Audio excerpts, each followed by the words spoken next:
हैं। उम्मीद करते हैं बहुत अच्छे होंगे। जैसा कि मैंने वादा किया था, RRB, NTPC, RRC, group D, अब एग्ज़ाम बहुत नज़दीक है। अप्रॉक्स 1 से 1.5 महीना रह गए हैं।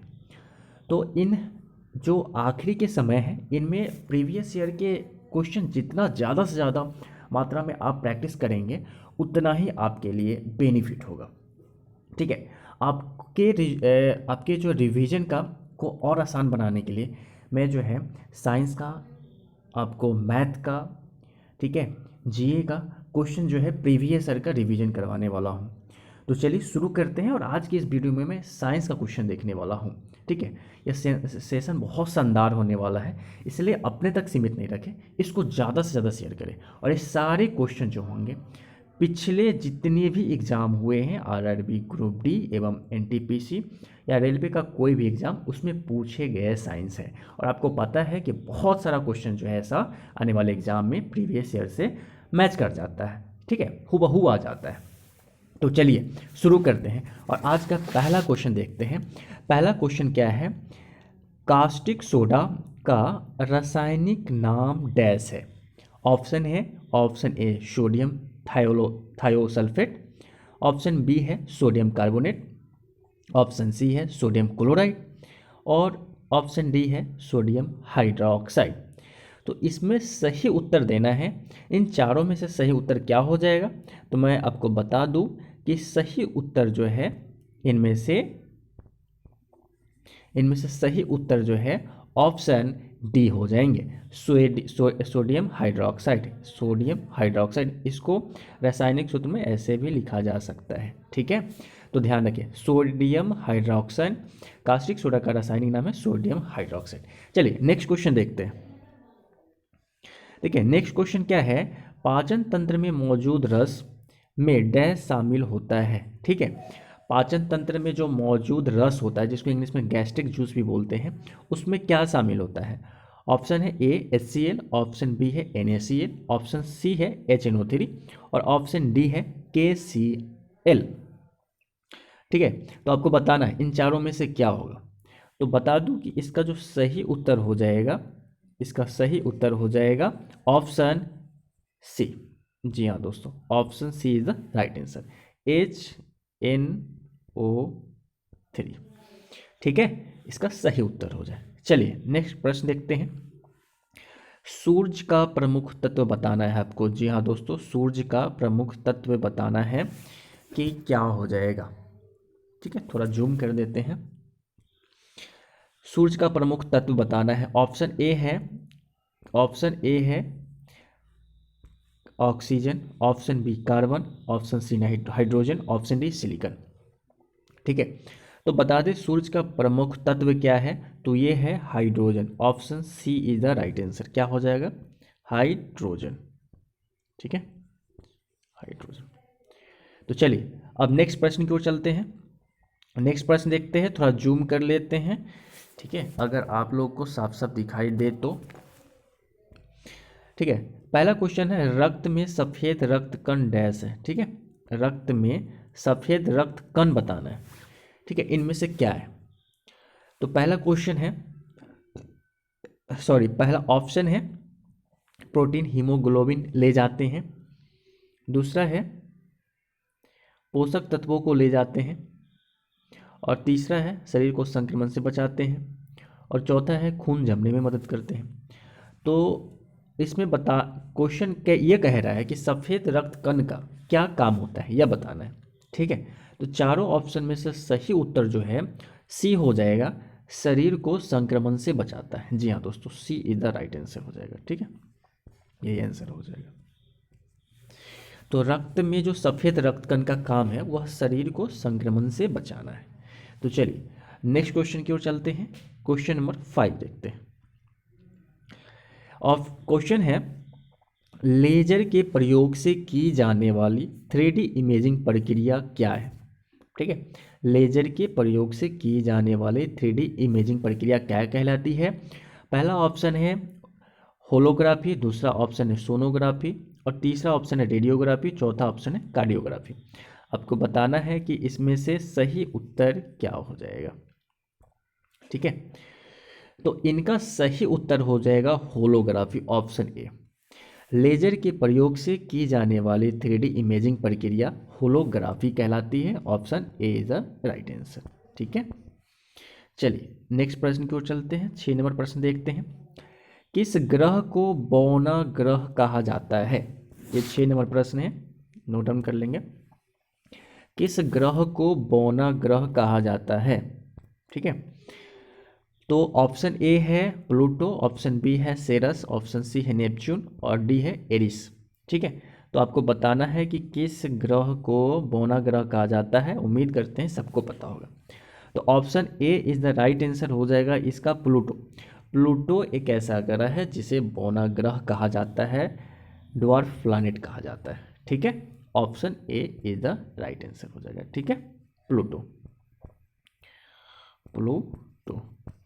चलिए अब नेक्स्ट प्रश्न को चलते हैं। 7 नंबर प्रश्न देखते हैं। देखिए प्रश्न क्या है, प्रश्न कह रहा है कि डियोडेनस डैश का भाग है। ठीक है, डियोडेनस डैश का भाग है। पहला ऑप्शन है छोटी आंत का है, ये बताना है। छोटी आंत का है, छोटी आंत का है, बड़ी आंत का है, पित्ताशय का है, अंडाशय का है। डियोडेनस डैश का भाग है। ठीक है, तो बता दें कि यह 7 नंबर प्रश्न है और इसका जो सही उत्तर हो जाएगा वह हो जाएगा बड़ी आंत। B is the right answer हो जाएगा। Large intestine, large intestine is the right answer. ठीक है, चलिए नेक्स्ट प्रश्न को चलते हैं। अगला प्रश्न का उत्तर देखते हैं। प्रश्न है, थोड़ा जूम कर देते हैं इससे। प्रश्न है, यह प्रश्न जो है 8 नंबर प्रश्न है। 8 नंबर प्रश्न है, टकाई के लिए डैश का प्रयोग किया जाता है। टकाई शब्द अगर नहीं समझ में आ रहा हो तो इंग्लिश देख सकते हैं, सोल्डरिंग जिसको बोला जाता है, के लिए डैश का प्रयोग किया जाता है। अब बताना है कि किस धातु का प्रयोग किया जाता है। एल्युमिनियम एवं निकेल की मिश्र धातु का प्रयोग किया जाता है, या सीसा एवं टीन की मिश्र धातु का प्रयोग किया जाता है, या जस्ता एवं सीसा की मिश्र धातु का प्रयोग किया जाता है, या ऑप्शन डी जस्ता एवं तांबे की मिश्र धातु का प्रयोग किया जाता है। ठीक है, तो आपको बता दें कि इसका जो है,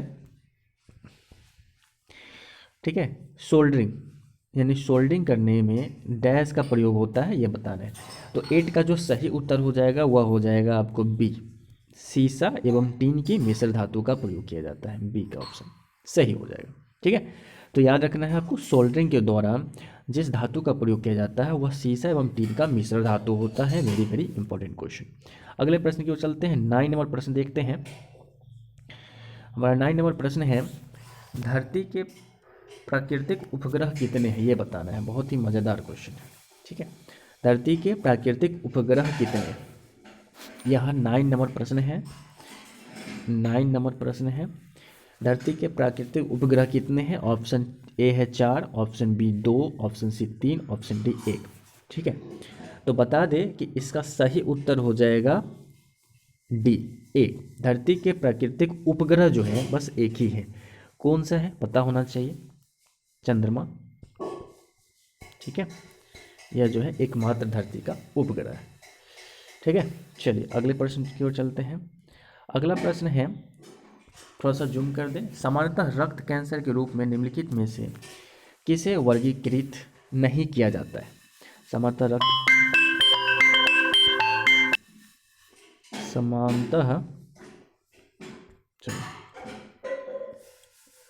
समानतः रक्त कैंसर के रूप में निम्नलिखित में से किसे वर्गीकृत नहीं किया जाता है, ये बताना है आपको। ठीक है, तो बता दें कि ऑप्शन 4 है। पहला ऑप्शन है कार्सिनोमा, ऑप्शन बी है ल्यूकेमिया, ऑप्शन सी है माइलोमा, लिम्फोमा। ठीक है, 4 ऑप्शन है। तो इनमें से ऑप्शन जो इसका सही उत्तर हो जाएगा option A. Option A is the right answer हो जाएगा। Option A is the right answer हो जाएगा। Carcinoma is the right answer. ठीक है, तो सामान्यतः रक्त कैंसर के रूप में निम्नलिखित में से किसे वर्गीकृत नहीं किया जाता है, तो कार्सिनोमा को वर्गीकृत नहीं किया जाता है। ठीक है, ये 10 नंबर प्रश्न था। चलिए नेक्स्ट प्रश्न की चलते हैं। अगला प्रश्न है, अगला जो प्रश्न है वह है, थोड़ा जूम कर ले इसे, धारा प्रवाह को सुचालक के प्रतिरोध से संबंध में, धारा प्रवाह को सुचालक के प्रतिरोध से संबंध करने वाले नियम को डैश कहा जाता है। क्या कहा जाता है? धारा प्रवाह का मतलब क्या हो गया? करंट आई, को सुचालक के प्रतिरोध मतलब ओम, ठीक है, यानी कि रेजिस्टेंस से संबंध करने वाले नियम को क्या कहते हैं? तो सिंपल सा क्वेश्चन है, इसका बिना आँख बंद करके भी आप देखकर जवाब दे सकते हैं, बिना देखे भी जवाब दे सकते हैं। ऑप्शन सी हो जाएगा, जूल का नियम, ठीक है। जो धारा और आर से संबंध रखता है उसे क्या कहते हैं? जूल का नियम कहते हैं। तो यह 11 नंबर प्रश्न है, इसका सही उत्तर सी हो जाएगा। चलिए नेक्स्ट प्रश्न देखते हैं और इसका सही उत्तर आपको बताना है। इसका सही उत्तर क्या होगा? क्वेश्चन क्या है एक बार पढ़ लेते हैं। ध्वनि तरंगों यानी साउंड वेव्स के संबंध में निम्नलिखित में से कौन सा कथन सही नहीं है? पहला ऑप्शन है, ये 330 से 350 मीटर प्रति सेकेंड के रफ्तार से यात्रा करती है। ये मैकेनिकल तरंगे हैं, इन्हें यात्रा करने के लिए किसी प्रकार के माध्यम की आवश्यकता नहीं होती है। या ये लंबी दूरी तक यात्रा नहीं कर सकती है। आपको यह बताना है, ठीक है। तो इसका सही उत्तर देना है। यह प्रश्न जो है 12 नंबर प्रश्न है, ठीक है। तो इसका सही उत्तर क्या हो जाएगा? ऑप्शन सी इसका सही उत्तर हो जाएगा। जी हाँ दोस्तों, ऑप्शन सी जो है सही उत्तर हो जाएगा। इन्हें यात्रा करने के लिए किसी प्रकार के माध्यम की आवश्यकता नहीं होती है। ध्वनि तरंगों के संबंध में निम्नलिखित में से कौन सा कथन सही नहीं है? तो इन्हें यात्रा करने के लिए किसी प्रकार के माध्यम की आवश्यकता नहीं होती। आपको पता है कि अगर ध्वनि यानी आवाज़, ठीक है, साउंड तरंगे बिना हवा का तो वो गमन करेगी ही नहीं। तो इस प्रकार से सी इज द राइट आंसर हो जाएगा। चलिए नेक्स्ट प्रश्न देखते हैं, 13 नंबर प्रश्न देखते हैं, ठीक है। 13 नंबर प्रश्न क्या है? 13 नंबर प्रश्न यह है कि डैश में लेजर तकनीक का प्रयोग नहीं किया जाता है। किसमें नहीं किया जाता है? नहीं किया जाता है। क्वेश्चन को ध्यान से पढ़ेंगे, यहाँ क्या कहा जा रहा है? नहीं किया जाता है। तो बार कोडिंग रीडिंग में, कटिंग और ड्रिलिंग में, माइक्रोवेव ओवन में, फिजियोथेरेपी में, ठीक है। तो इसका सही उत्तर आपको दिखाई दे रहा होगा माइक्रोवेव ओवन में। ऑप्शन सी इसका सही उत्तर हो जाएगा। और ये 13 नंबर प्रश्न था।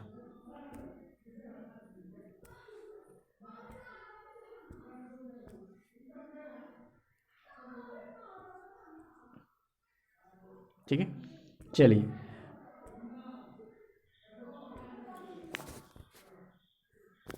नेक्स्ट प्रश्न देखो। ये 40 नंबर प्रश्न है, ध्यान देंगे, ये 40 नंबर प्रश्न है। अगला प्रश्न इसमें क्या कह रहा है कि निम्नलिखित में से पेड़ की वर्षों में आयु का पता लगाने हेतु कौन सी तकनीक का प्रयोग किया जाता है, यह बताना है।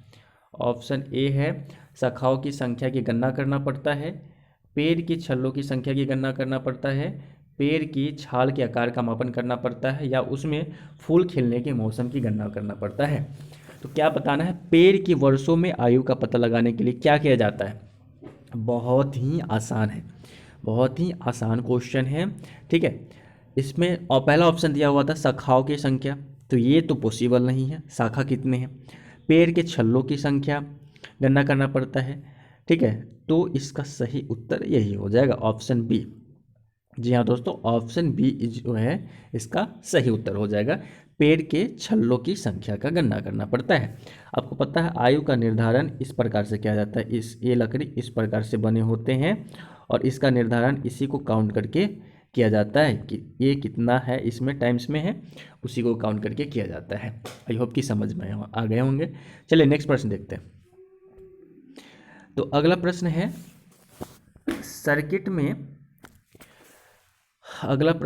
सर्किट में बिजली के प्रवाह का पता लगाने हेतु निम्नलिखित में से किस उपकरण का, यानी कि करंट का पता लगाने के लिए, यानी करंट मेजर करने के लिए, ठीक है, किस उपकरण का प्रयोग किया जाएगा, ये बताना है आपको। गैल्वेनोमीटर, एनीमोमीटर, बैरोमीटर, इलेक्ट्रोमीटर, ठीक है। तो सर्किट में बिजली के प्रवाह का पता लगाने के लिए इनमें से किस उपकरण का प्रयोग किया जाएगा? तो बता दें कि option A is the right answer हो जाएगा, गैल्वेनोमीटर। गैल्वेनोमीटर के द्वारा जो है आप कहीं भी धारा बिजली के प्रवाह को पता लगा सकते हैं। ठीक है, तो ये इसका सही उत्तर हो जाएगा।